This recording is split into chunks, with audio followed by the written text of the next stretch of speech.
that they can be. So without further ado, I'm going to introduce Amy Eisenstein. ACFRE is CEO and co-founder of the Capital Campaign Toolkit, which is amazing. So after this event, I hope you'll go take a look at it. Her published books include Major Gift Fundraising for Small Shops, Raising More with Less, and 50 Asks in 50 Weeks. Amy became an AFP certified master trainer in 2009 and served as the president of the board of AFP New Jersey in 2014 to 2015. She became a CFRE in 2004 and received the ACFRE in 2013. So if you do the math, that makes her about 28 years old. For more information and free resources, you can always visit amyeisenstein.com or capitalcampaigntoolkit.com, and I hope you will. So take it away, Amy. Great. Thanks, Greg. All right. I think we're going to kick it off with a poll. So if you want to go ahead and launch, where are you in your campaign? The questions are just thinking about it. Oh, for some reason, all the polls launched at the same time. Are you able to launch just the first poll? If not, we'll just do them. That's my marketing admin. Okay. She's a great lady, so I guess all right, we'll do them all. We're going to do 3 polls at once then, it looks like, folks. No. So poll number 1, where are you in your campaign? Just thinking about it, feasibility study stage, soliciting leadership level gifts, public phase. Poll number 2, how much is your working goal? So under $1 million, 1 to 5, 5 to 10, or over 10. In other words, how much are you trying to raise? And poll number 3, which we'll talk about at the end of the webinar. When do you think you should create a campaign brochure in order to prepare for your feasibility study before asking for leadership level gifts, or not until you've raised 70% of the funds? So Greg, because I am not a host, I cannot see the answers either. Yep, the votes are still rolling in. Yeah, so let's give people a minute and then you can share the votes, and let's give people another 30 seconds or so, or I know it's 3 polls in one, so it may take them another minute or so to decide. And I'm going to take a screenshot of the other 2 just to make sure that we got them. Okay, great. In case I can't bring it back up again. Yeah, but it looks like everybody is pretty much done. So I'm going to share the results. Great. Okay, so now I can see them. Thank you. So where are you in your campaign? 50% of the folks are just thinking about it. 30% feasibility study stage. Some of you are already soliciting leadership level gifts, and a few of you are already well on your way into the public phase. Awesome. Let's just look at the second one since we're here. So how much is your working goal?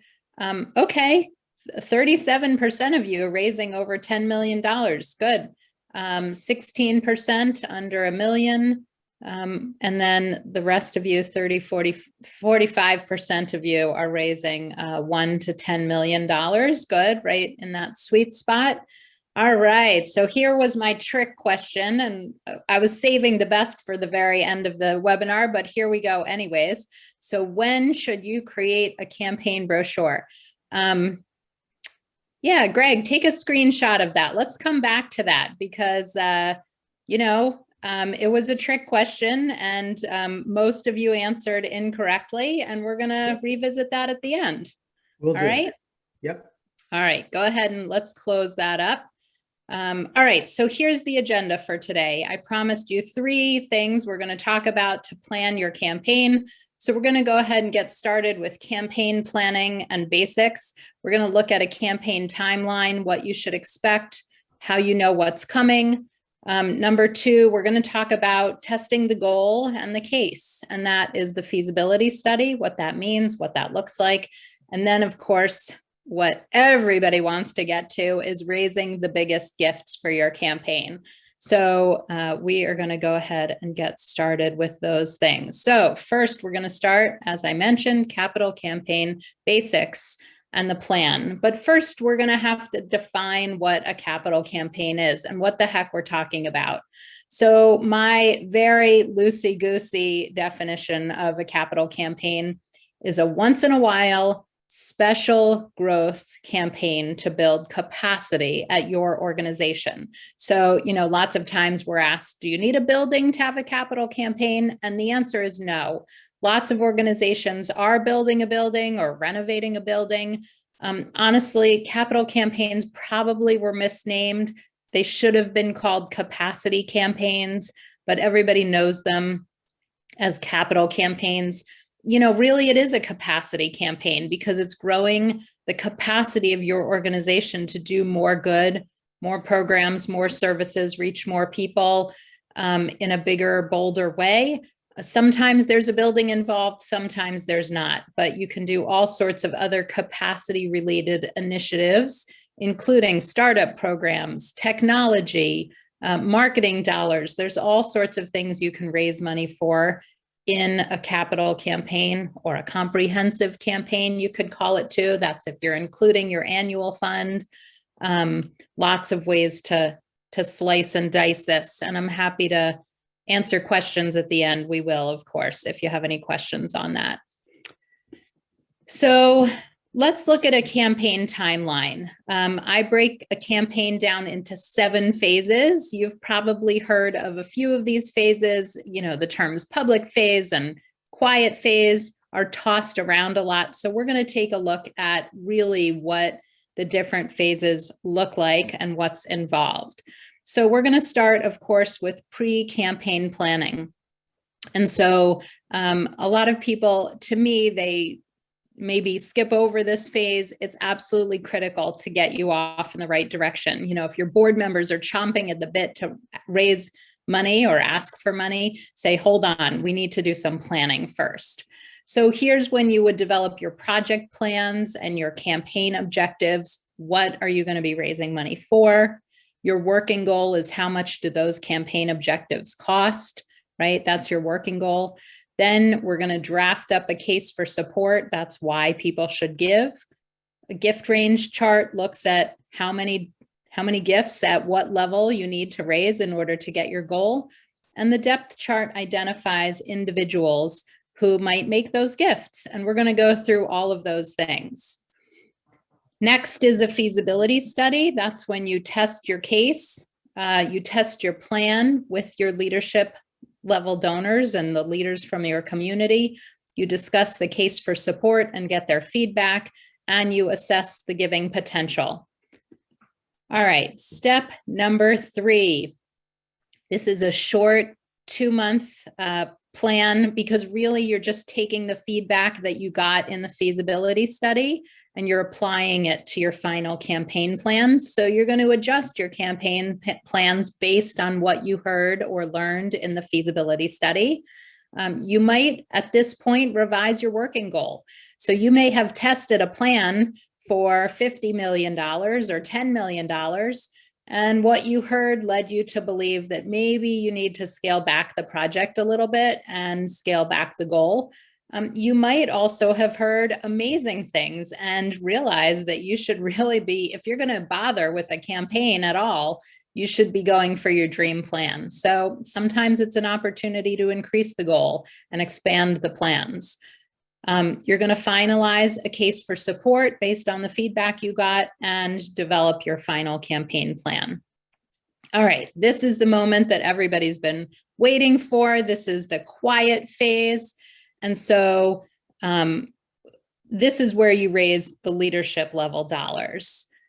So you're going to solicit your leadership level gifts, you're going to solicit your board, and you're going to solicit campaign volunteers. So quiet doesn't mean silent, right? Everybody always asks, do people know about our campaign in the quiet phase? Really it's about who you're asking for money during this time. So at this time, you're asking for the biggest gifts and for gifts from people who are closest to your organization in a one-on-one personal way. And these days it can be over Zoom or over the phone. We're not getting together in person. So it's not that you don't have sort of coming soon, sort of a vision on your website. You might be telling people, or at some point, you may start construction. So of course the community knows that you're planning something, but it's just about you haven't yet sent out a mass email or done a crowdsourcing campaign or mailed a brochure. There's no press release yet. You're keeping it quiet. You're asking insiders. So I see Mindy is asking a question. Many nonprofits are skipping the feasibility study phase and going straight to campaign. What are your thoughts on that? So Mindy, I'm going to circle back to that because I am going to talk in some detail about feasibility, different ways you could do it, and pros and cons of doing it. So stay tuned. All right. Next phase is kickoff.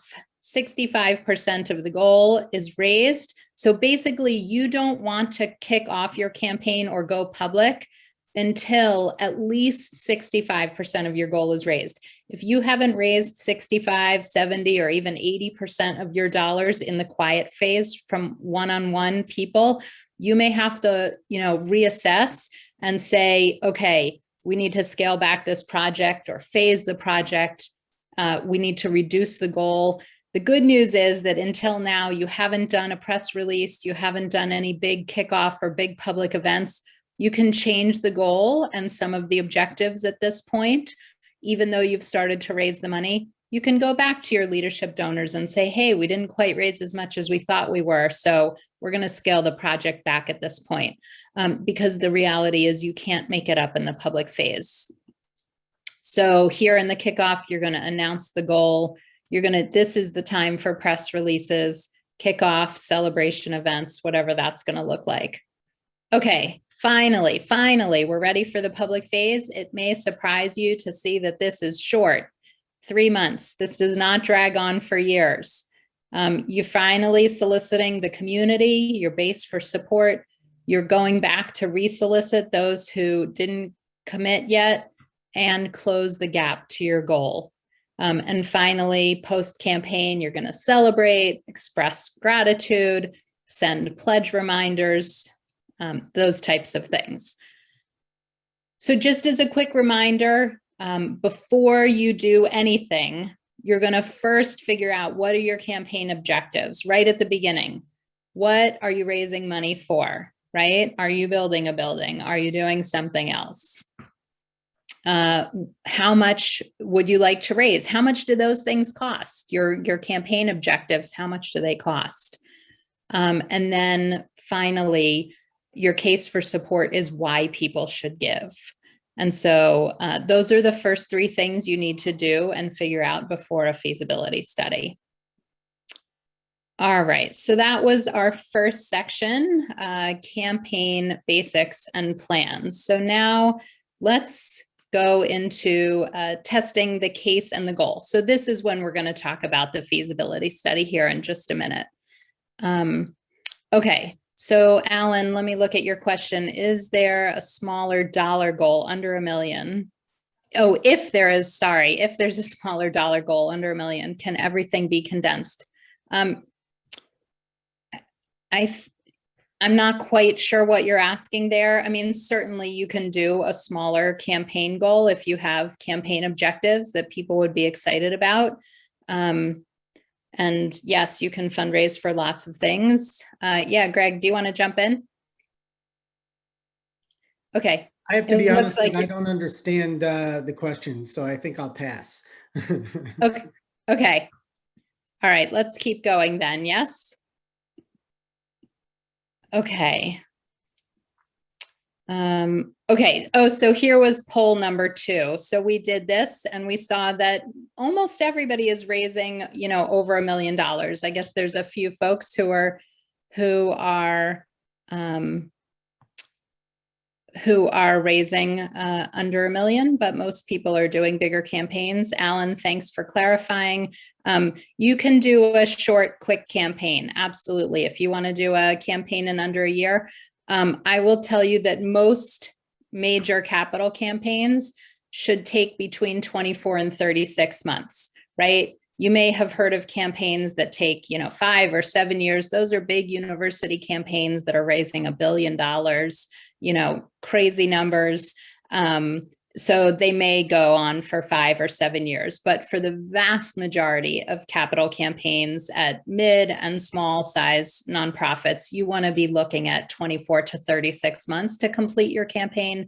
But Alan, sure, you can absolutely have a slightly smaller campaign that moves faster, for sure. Okay.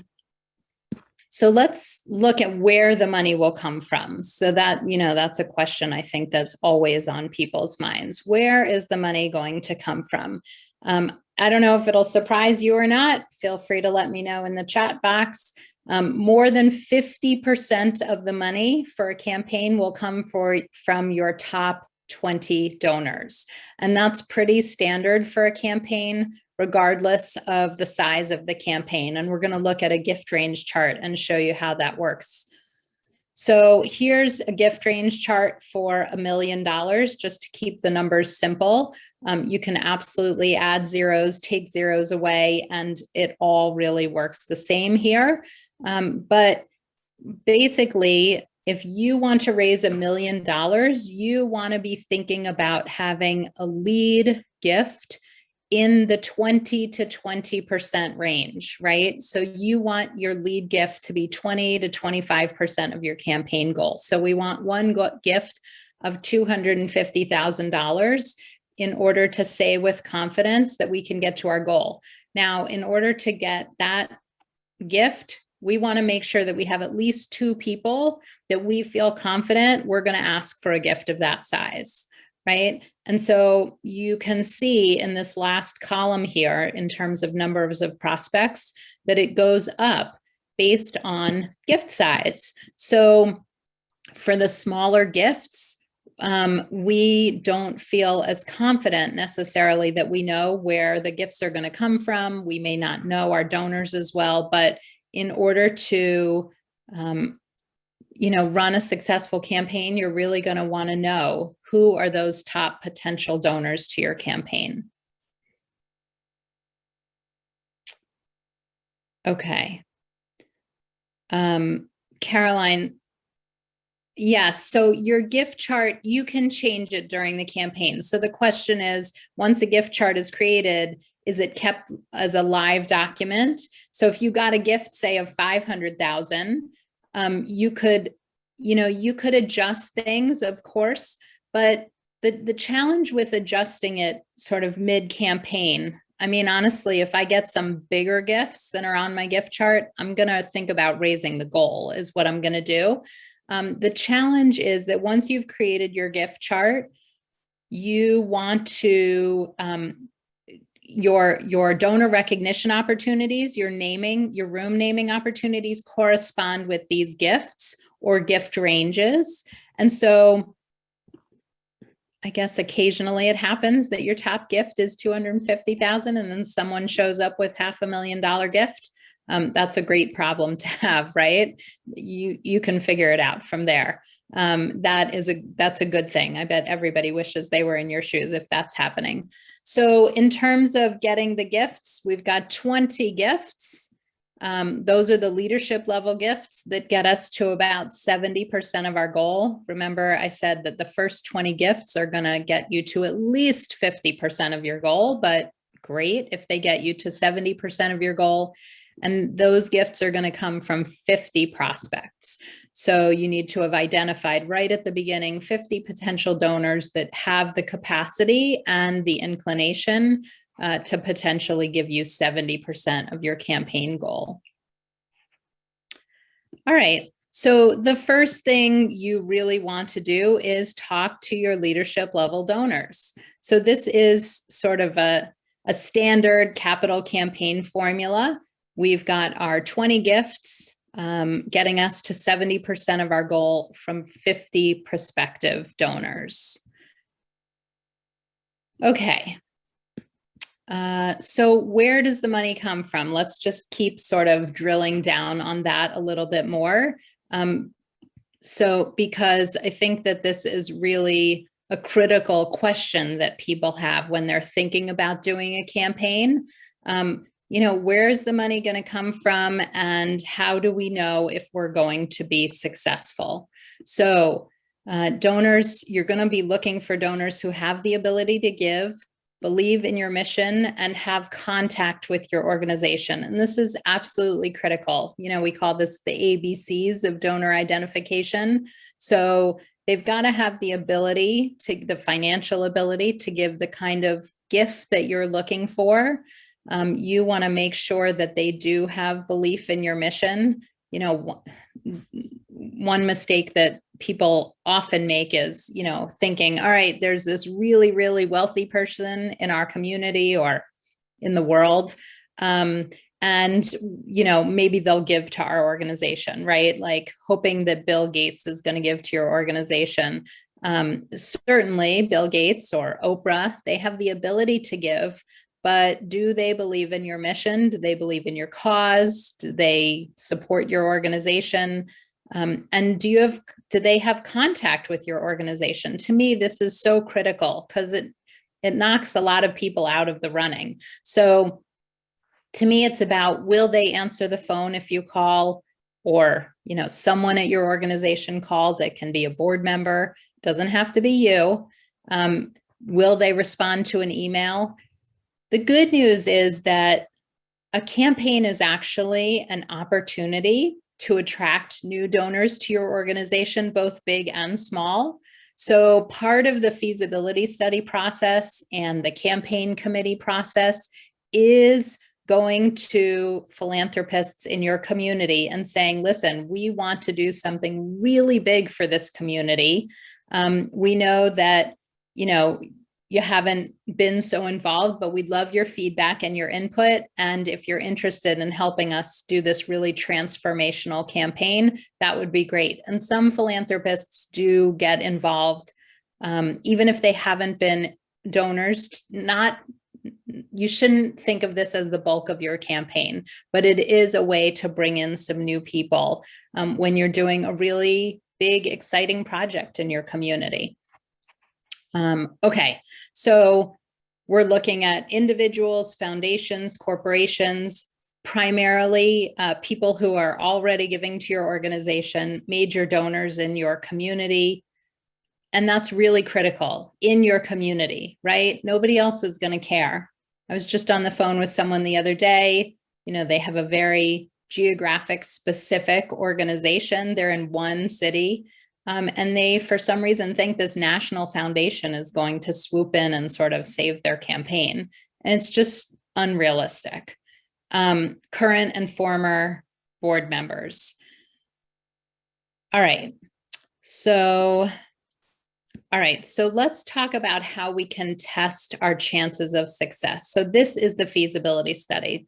Let me just, Greg, since questions are pouring in, I think I'll mostly save them for the end. I was going to say, because they're coming in the chat tool and in the Q&A. So I'm kind of keeping track, and we'll circle back to a lot of the questions. Okay, great. I was going to say, if there's anything that sort of needs attention as we're going through, feel free to interrupt. Otherwise, I think for now, I'm going to just wait until the end, and I will save plenty of time for questions. So thank you. Keep them coming. I'm happy to answer them. I just can't read and speak at the same time. So we'll just keep going, and then we'll save lots of time for questions at the end. All right. So like I said, feasibility study. This is when we test our chance for success. So that's what a feasibility study does. It presents the case for support, and the case for support is very confusing to a lot of people, but honestly, for a feasibility study, it is just a Word document. Honestly, we stamp draft on it because we want people to give us feedback on it. If it looks like a finished document, then people aren't going to give us feedback on it because it looks like the plans are already set in stone. At the Capital Campaign Toolkit, we also do something called a donor discussion guide, which is a slightly more graphic sort of outline of what the project is with a few more graphics and white space and things, so people don't have to do so much reading. There's statistics and numbers and pictures when we can, so that we can have a conversation with people about the plans and about the vision for the campaign. But basically, you're testing the plans and you're testing the dollar amount with people in the community. So there's 3 ways that you can do this. And what we strongly recommend is that you do one of the 3, that you don't skip this step altogether, because then you're really going into your campaign blind and you don't have a sense of whether the community is behind this idea or not. It's also a way to engage donors early on in the process, way before you ask them for a gift. So it's a really important opportunity to bring people along. All right, so number 1, the most traditional kind of feasibility study, and when most people think of a feasibility study, they're thinking of a consultant-led feasibility study.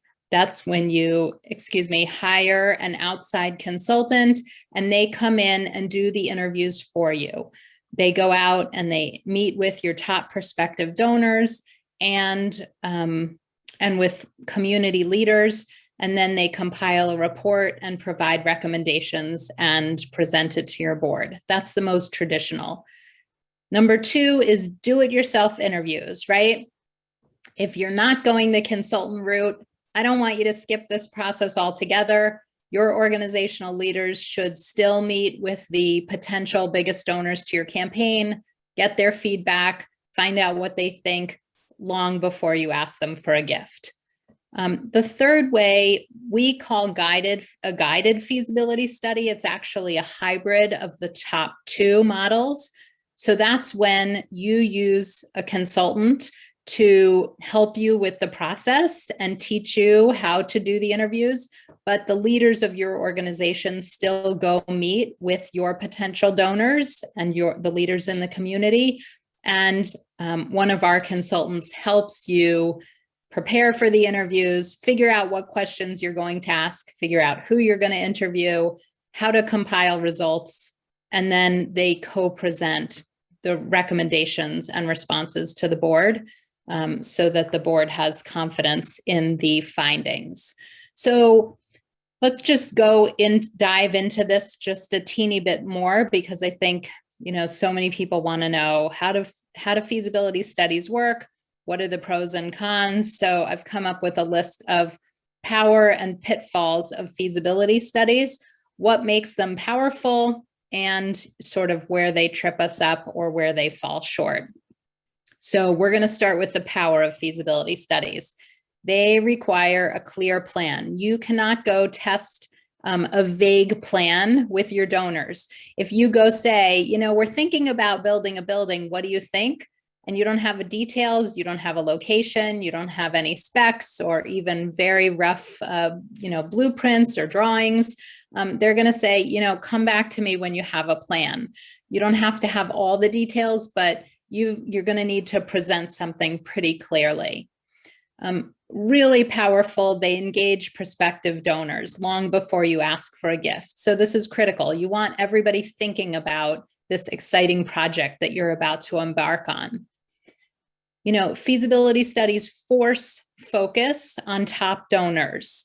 And what I mean by that is you're going to have to identify 20 to 30, maybe 40 donors that you want to go talk to about this project.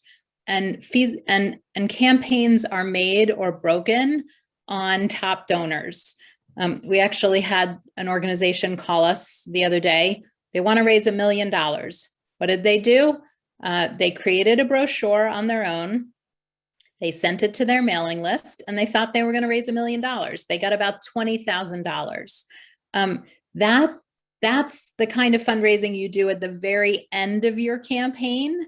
And of course, with Greg's help from MarketSmart, you target and survey and the people that are most interested. But at the beginning of a campaign, you have to focus on your top donors.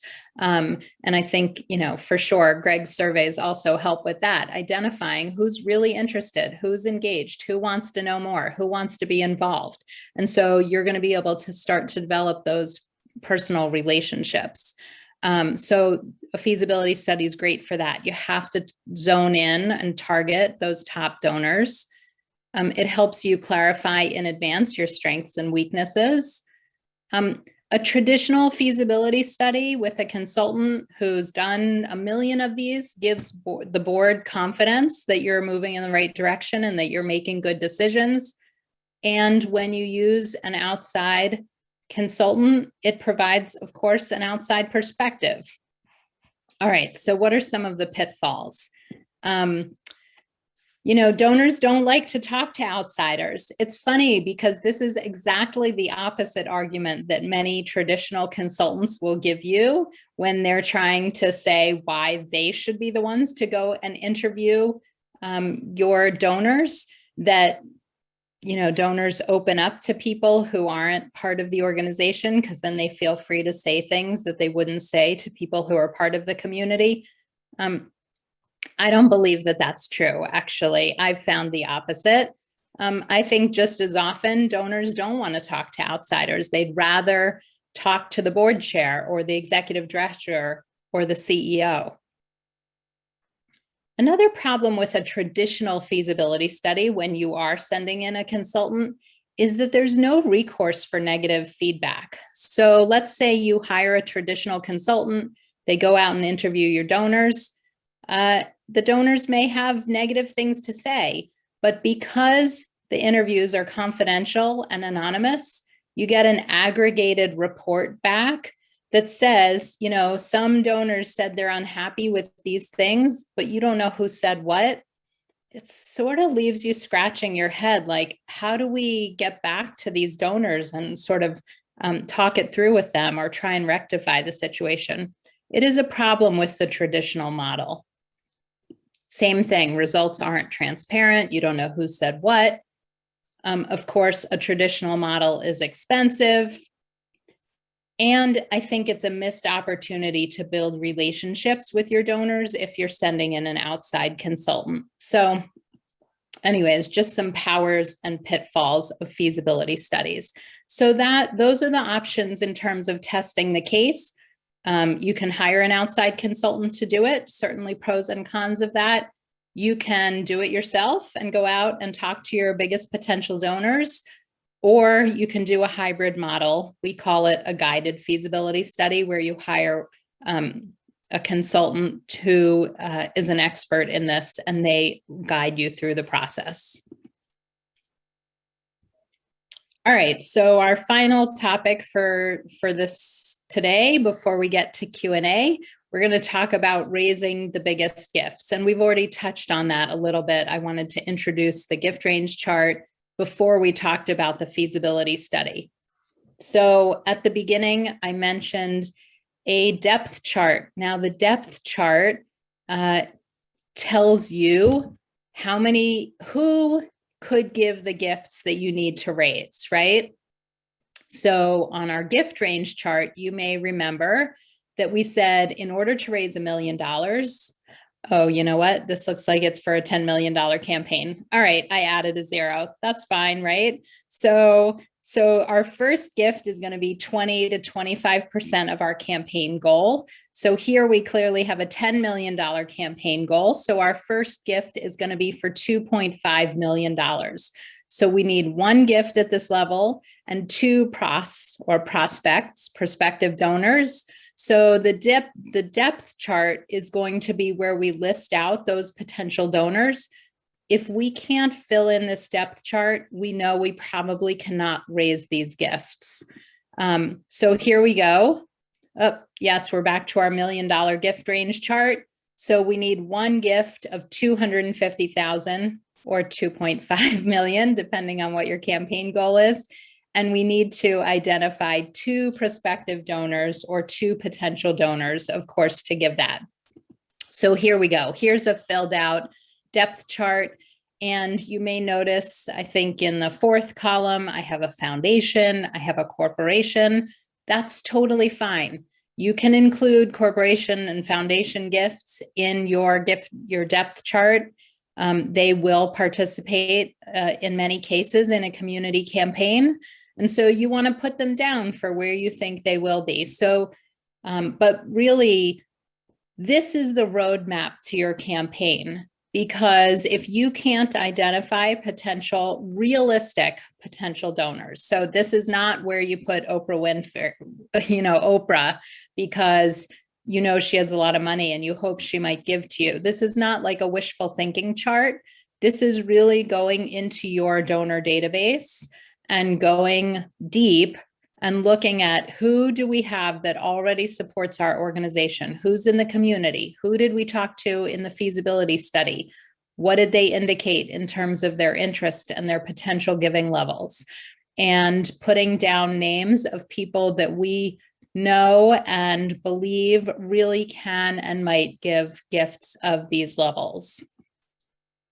So that is the depth chart and the gift range chart. Those are the maps for your campaign. All right, so Greg, I don't know if you can show it, but you're going to read us what the results were from when should we create a brochure. That was our third and final poll for the day. You remember, you have those? I'm happy to share my screen if you want me to. Just read us the numbers, I guess. So when should you create a campaign brochure? 28% said to prepare for a feasibility study. 53% said before asking for leadership level gifts. And 19% said not until you've raised 70% of the funds. All right, so those 20% of people know that they're right.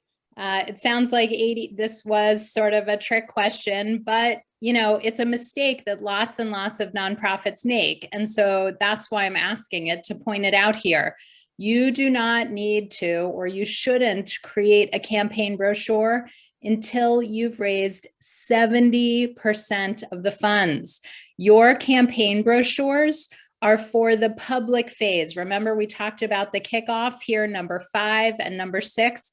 This is when you create a brochure, because what happens is, first of all, there's multiple opportunities during these first 4 phases of a campaign to adjust your plans and raise and lower your goal.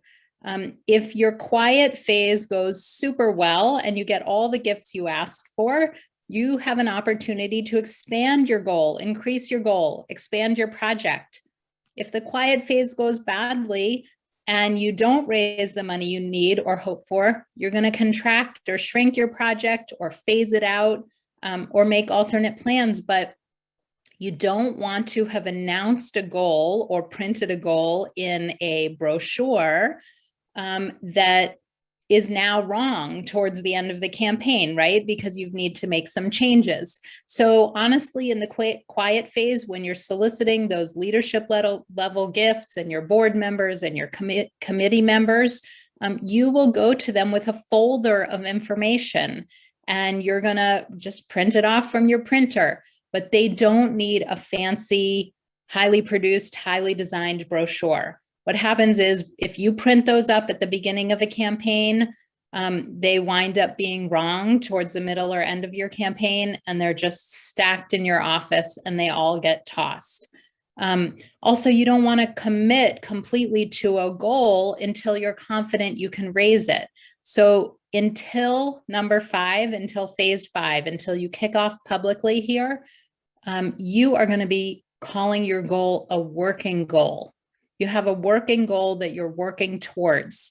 And you can go back to your donors and say, this is the goal we were working towards, but now our goal is, this is our final goal, because we want you to be successful and celebrate whatever you've raised at the end of your campaign.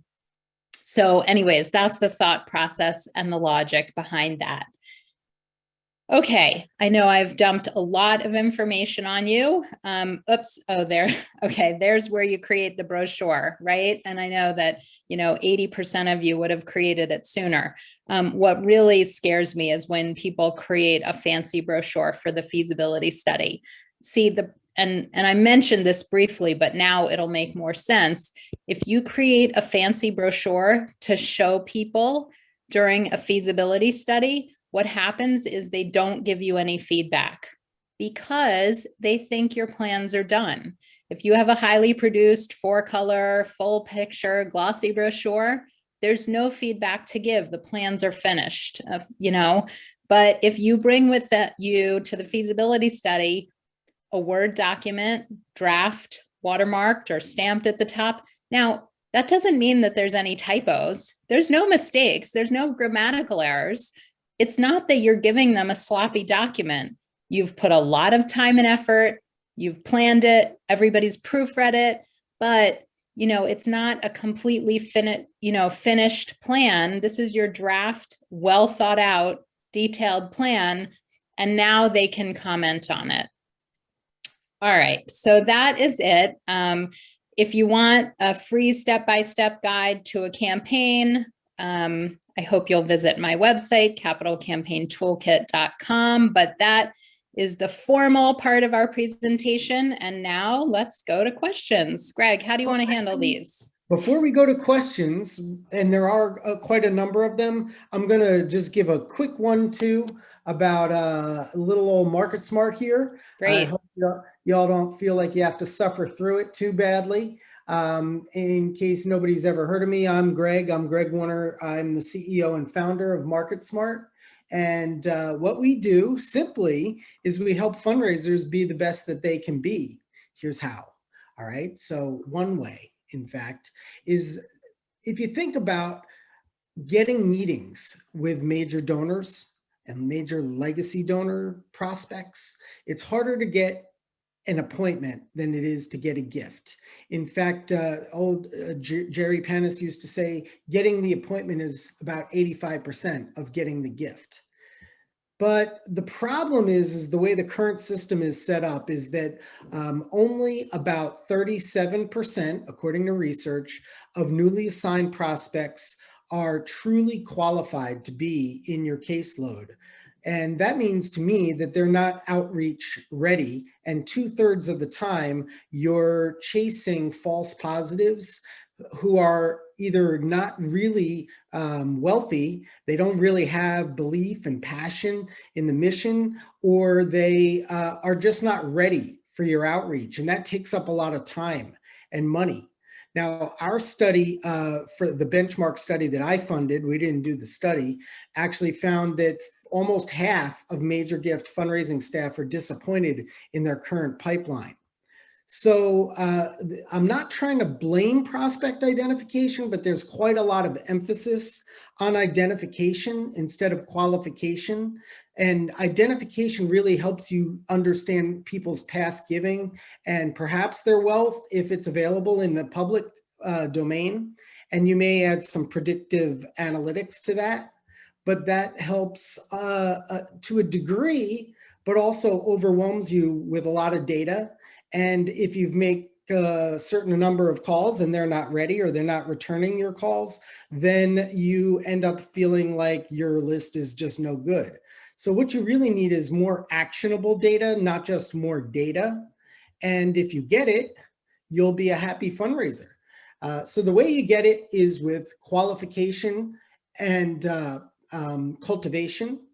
And what you want to do is you want to find out why people care. This is essentially what we do is we help you conduct donor discovery with tech enablement. So you can do it at scale, and you can even do it before a capital campaign or during a feasibility study so that you understand who's in your database and why they care, what are their interests, who influenced them to care, how committed are they, where are they in the consideration process for giving, is it assets or cash?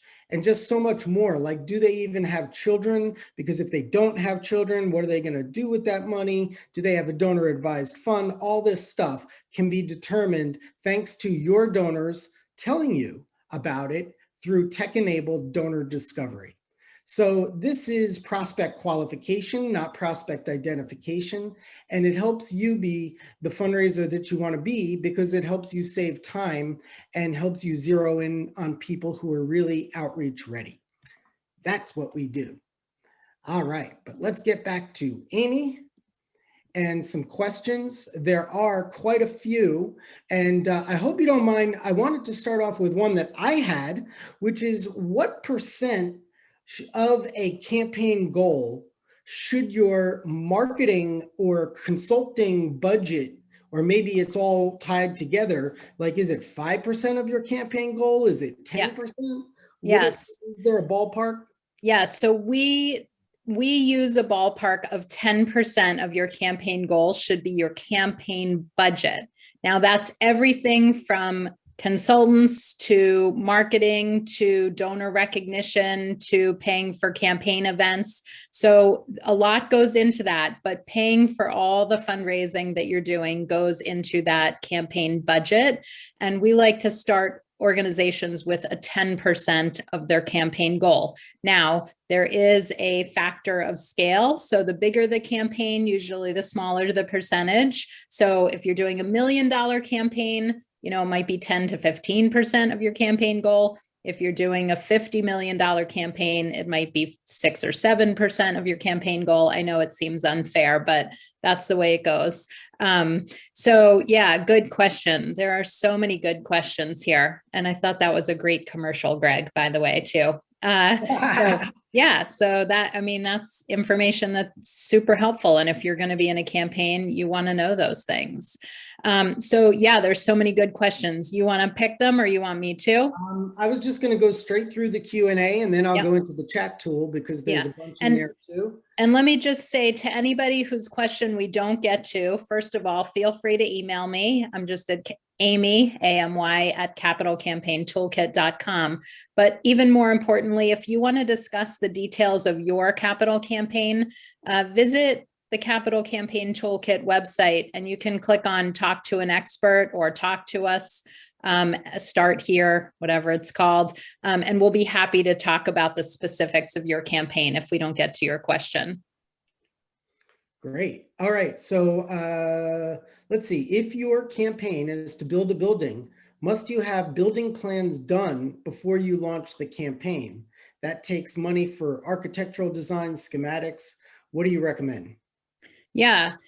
So you do need to have rough plans done. You should have talked to an architect before, you have to have a general ballpark of both what you're doing and how much it costs to go out and talk to donors to test your case and find out if this is a reality for you.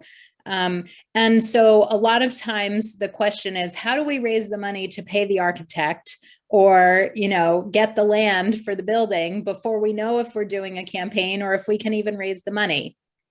And my answer is always go to 1 or 2 key board members or donors who have enough confidence in your organization and want to see the project happen that say, listen, we need $50,000 or $100,000 to hire an architect and hire the consultants to even see if we can make this happen. Sometimes you go to a board member and say, all right, if you put up 25,000, challenge the rest of the board to put up the other 25,000 so that we have some starter funds. It doesn't mean that's your final campaign gift. We'll be back to you. But we need to get this money to just even see if we can do a campaign. Terrific.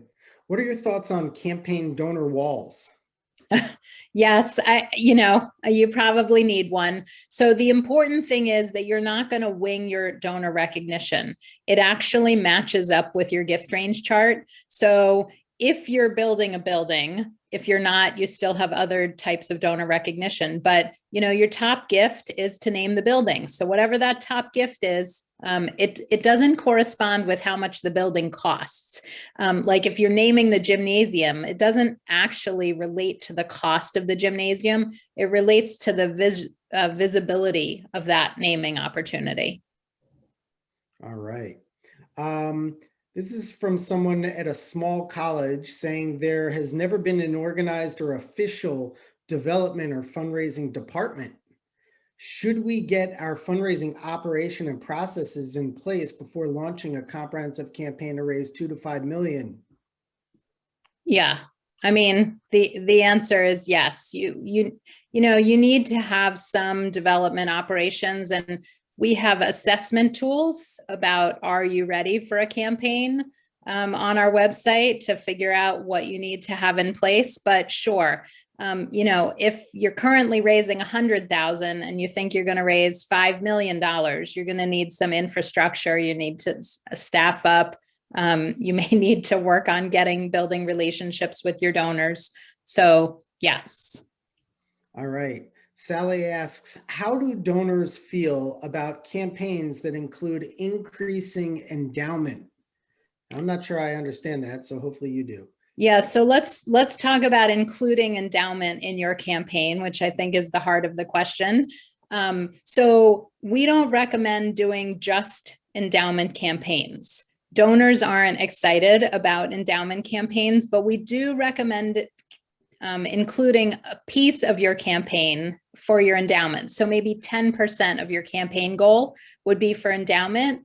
And I saw another question about planned gifts. So that is primarily how you're going to grow your endowment. So we might recommend that part of your campaign goal is to have 10 new bequest intentions, right? It's not a dollar goal. You don't know how much those bequests are going to be or when they're going to show up. And those dollars won't pay for your building, but you use the whole campaign to solicit planned gifts, grow your endowment, those types of things. So, you know, there was, just because we're on that topic, every organization and every campaign counts planned gifts differently. So it depends if they're revocable or irrevocable, right? It also can depend on the age of the donor. You know, if you have a 90-year-old making a planned gift, you might count 50% of it. If you have a 70-year-old making a planned gift, I might not count any of that towards a campaign goal because you don't know when that's going to come about. But that is, you will answer all of those questions in your campaign policies. And of course, I can help you with those if you need help with those. All right, when you're referencing the campaign brochure, is this the same as the case for support? I mean, yes, your case for support is going to start as a Word document. But yes, that you'll turn it into a campaign brochure at the end of your campaign. Yep. All right. And what step of those, all the steps you laid out, involves getting quotes and architects to even know how much you need? Oh, so say it one more time. One of my kids was popping their head in. No worries. What step of the campaign process involves getting quotes and architects to even know how much you need to raise? Yeah, that's the pre-campaign planning. That's before your feasibility study. That's right at the beginning. You need to have those plans to test them with donors. All right. This one might need further follow-up, but it's from an anonymous person, so I don't know how we'll do that. But they're asking for examples of questions you would ask in a do-it-yourself interview with a donor in a feasibility study. Yeah. Yeah. So there are 3 types of questions you want to ask in any feasibility study interview. The first type of question is why the donor cares, why they're involved, why they're passionate about your organization. Then the next set of questions are about what they think of the organization, what they think of the campaign plans and ideas. And then the third set of questions have to do with whether or not they want to be involved on a campaign committee, you know, what they think they'll give, if they have other people that they'd recommend you contact. So first, you're really finding out why they're passionate about the mission, and then getting their feedback on the plans and the organization, and then seeing if they want to participate. Emily asks, how do we budget for both the campaign over 3 to 5 years and our important annual work? Do we Yes. combine or leave completely separate? What things should we think about to determine that? Yes. So some people have very separate campaign goals and budgets and accounting and from their annual fund, and other people, other organizations merge them. We think it's a little bit cleaner to keep those separate. And so, you can do either way. The important thing is that with every donor you talk to, you are going to remind them that they hope that you hope they will support the annual fund first and foremost, and that their campaign gift is on top of that. And so you're always going to do a double ask.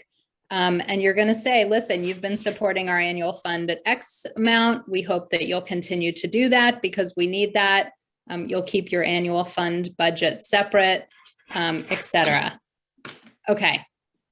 Okay. Does that answer the question? Yes. I think so too. Yeah, these questions are outstanding, by the way, so I'm going to keep them coming. This one just fascinates me. So our organization has a direct connection to Alice Walton, Walmart family Walton.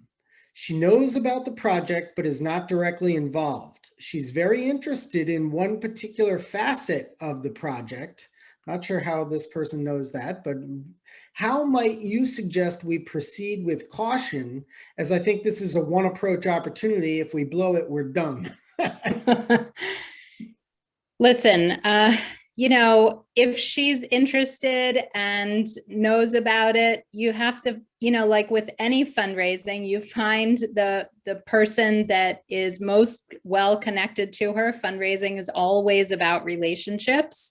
And so if you have a board member or a staff member, find out why or how she's involved. Who will she respond to in terms of email or phone call? She's not going to respond to just anybody at your organization. And, everybody's always worried about blowing it. This is my attitude. You don't have the money right now, right? There's only an upside. To me, you don't blow it. Like you don't have anything right now. There's nothing to lose. You're respectful. You ask for her feedback. You don't just treat her like an ATM or pitch her the idea. You ask for her thoughts and feedback and ask if she wants to be involved, and you go for it. I will add to that I think the one thing is to be genuine and don't seem contrived or, you've got to be real. She's a real human. Yeah. And, just be aware that so many people are asking her for money, so, you have to really tap into what does she care about? Why would she want to help? Would she want to be involved? Right. Katie asks, what if you don't have individual donors or corporate donors who give more than $25,000? Do you have to focus on getting more of those and increase some of their gifts first? I guess I'm paraphrasing. Right. So the exciting part of a capital campaign is that your regular and ongoing donors will step up in big ways that they haven't before, because you're coming to them with a once in a while ask, right? You're not asking for a gift of 10 times the size what they normally do, all the time. This is a one-time ask. Another really important component of a campaign is that all large gifts, I shouldn't say all, most large gifts are made with assets, not with cash flow. So don't be thinking about what they can do annually with a checkbook. They're going to use stock or retirement funds or, assets to make these types of gifts. And so, the people that are giving to your annual fund, 25,000, they have the capabilities of giving 150,000, maybe, more of a gift. Think of 10 times what they give for annual fund as their potential campaign gift or more. All right. Would you say that the budget percentage that we talked about earlier is also true of the micro appeals, different segments that make up your capital case? Does that make sense? I think I need more detail on that. Why don't you email me, whoever asked that question? Greg, do you know what that means? I don't know what that means. All right, let's do one or two more questions, and then maybe we have to wrap it up. Yeah. Yeah. Okay. How do you figure out naming rights and amounts? Whew. Yes. So they match the gift range chart. You're not making them up. Like I said, the top gift is going to be to name the building. Maybe it's a little more complicated if you don't have a building, but you will have a committee and that's a great engagement tool. You invite some of the philanthropists in your community to actually help figure out those naming opportunities, but they do correspond with the gifts on the gift range chart. Okay, here's an interesting question, and I guess maybe we'll just do one more after this. Okay. How are you conducting one-on-one confidential interviews and recording responses at the same time? I mean, it's confidential, but it's not really not confidential, right? So it's only confidential if you have an outside consultant going to talk to them and they're not telling you who said what. So that's how it's confidential. If you, as the leaders of your organization, are going to do it, it's not confidential, right? I hope that makes sense. Mm-hmm.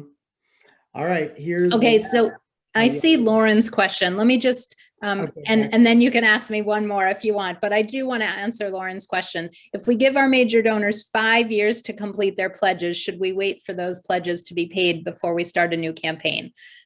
So my first answer is, and I don't know if it's too late for you, Lauren, but for everybody else, don't give people 5 years. That is way too long. Your pledge period should be 3 years. Only rare exceptions to that rule. But you need the money to build your building or do your projects or do whatever. So don't give them 5 years. That's number one. And number two is, you probably can't go back to people for another big gift until they've paid off their pledge, which is another reason 5 years is too long. Great. All right. So this is the last question. It could be the best one. So, and a lot of people have hung around for it, but let's see here. Any advice on a campaign kickoff event for moving into the public phase in the middle of a pandemic? Ooh, they threw that twist in at the end. Right. Kickoff in the middle of a pandemic. Yeah. The question is, how do we gather when we can't gather, right? And so, and the answer is you can't. You can do fun things on Zoom. You can have sort of outside space things with smaller groups of people. So you may have, rather than one big kickoff, you may have your leadership committee or a dozen donors outside at one place or another. You're going to have to be creative. You can drop off, teeny little bottles of sparkling apple cider and champagne glasses, a little goodie bag at your donors' doors if you're in a local campaign, with the top 20 or 30. Maybe you spend the money on some sort of big public announcement, but you're going to have to be creative. I don't think I have any magic answers. Maybe people in the chat are doing something creative that they want to share. All right, so this is going to wrap it up. If you did not get your question answered, I'm sorry, there are so many. But please, Amy, would you mind just sharing your email address and your websites one more time, and then we'll wrap up. Thank you. Yes. So you can email me directly, Amy, AMY, at capitalcampaigntoolkit.com. But even better, go to capitalcampaigntoolkit.com and sign up to talk with an expert. And we're happy to spend some time with you and talk about the specifics of your campaign. Yeah, and I want to give a plug for the Capital Campaign Toolkit, because if you don't, I guess a way to say it is, if you don't want to spend all the money on the traditional fundraising consulting team, this is another way to do it, which is much less expensive, but you still get the expertise. Is that a good way to say it?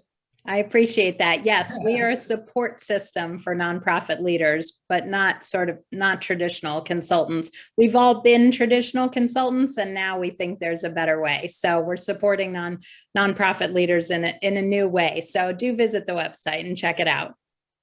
All right. Well, Amy, thank you so much for doing this and lending us your time. This is one of the best attended and the most interactive. I've never seen this many questions fly in. So clearly you hit it a home run here. Thank you, everybody, for showing up. We'll send you the slides and the video. And yeah, have a great day. Thanks so much, Greg, for putting this all together. I appreciate it. You're welcome. Bye-bye. Take care, everyone.